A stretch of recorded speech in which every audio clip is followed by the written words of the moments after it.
诈骗集团最近拢透过这面册 IG 等等的社群媒体，假做是名人，一直在拍广告，甲民众骗过资，或者是投资诈骗，严重损害到这人的名声。警方也讲，已经有真侪名人来甲因报名了，报警察咯。也呼吁这民众呢，就爱提高警觉，唔通去互怪去。在网络媒体内底出现作家霍旭烈要送册的消息，伊是真出名的作家，嘛捌伫台积电做工课。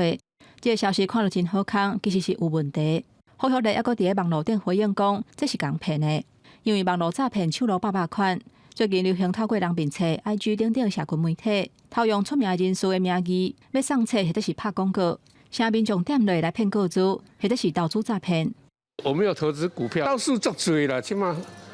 要千奇百怪，招数太多了。像陈文茜啊，然后像吴淡如啊，还有几位知名的作家，他们也都在我们的那个社群媒体上遭到了就是诈骗集团，就会有一些证书的一些活动，那所以也会产生就是对我们出版社、对作家、对民众都有很大的困扰。实际去出版社的店面，出版人员讲，因为即马真时惊投资，亲像张忠谋、甲黄仁勋等等业界人士的名，拢捌去互套用，也有亲像吴淡如、甲谢德清这类册销路真好的作家，嘛是真困扰。出版社的立场其实是有点不胜其扰啦。有一些人会跟我说啊，你们都用送书，我们就不用买了，是不是送一本给我们？我们说没有啊，我们没有在送书啊。其实坦白讲，我们也找不到那个诈骗的那个对方。如果确诊个人没有出来，出版社的角度也不知道怎么去follow这件事。确实，